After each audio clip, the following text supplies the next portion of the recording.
अवामी press club Malir में किताबन जो आलमी ॾियारो वॾे जोश ऐं जज़्बे सां मल्हायो वियो, जिते नामियारे लेखक मोहम्मद अली पठान जे किताब शाह ऐं सिट कहाणियूं जी महूरत कई वई ऐं आलमी अदीब विलियम शेक्सपियर जे जनम ॾियारे जे केक काटियो वियो।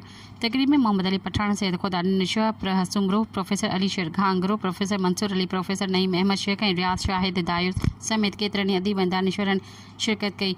मुक़ररनि चयो त हीअ किताब शाह अब्दुल लतीफ़ भिटाई जी शाइरी खे नई तख़लीक़ी अंदाज़ में पेश करे थो ऐं नौजवान खे अदब ॾांहुं राग़िब करण में अहम किरदारु अदा कंदो। आख़िर में सभिनी इल्म ऐं अदब सां वास्तो रखंदड़ शख़्सियतुनि ऐं उनजे वाधारे लाइ जदोजहद जारी रखण जो अज़म कयो। समाज उनजे लाइक़ सम्झो था। सभ खां वधीक मां जेको थोराइतो आहियां उहो मां हिन पंहिंजे नंढड़ी धीअ जो आहियां। अदब हूंदो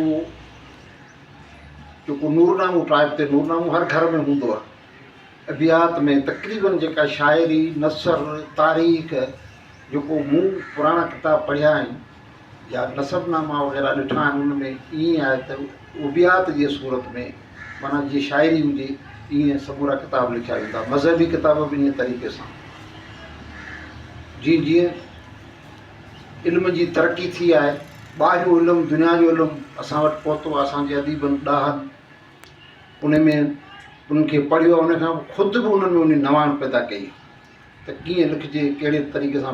आलिम जी तकरीर हली पए टीवीअ ते ॿुधी, उन हिकिड़ो ॻाल्हि त ॿी कई, नथी वॾी ॻाल्हि कोन कई। हुन चयो त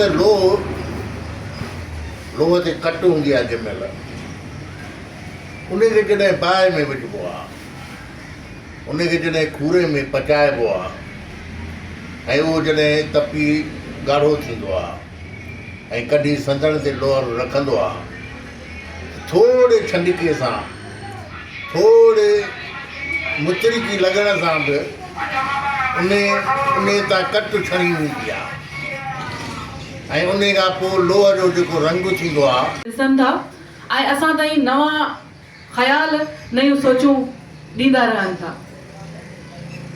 हिन खां अॻु में लतीफ़ जी ॿोलीअ, लतीफ़ जे रिसालनि खे जेको तर्जुमो थींदे पाण पढ़ियोसीं, उहो शेख अयाज़ खे पढ़ियो आहे, हिकु ॿियनि खे पढ़ियो आहे।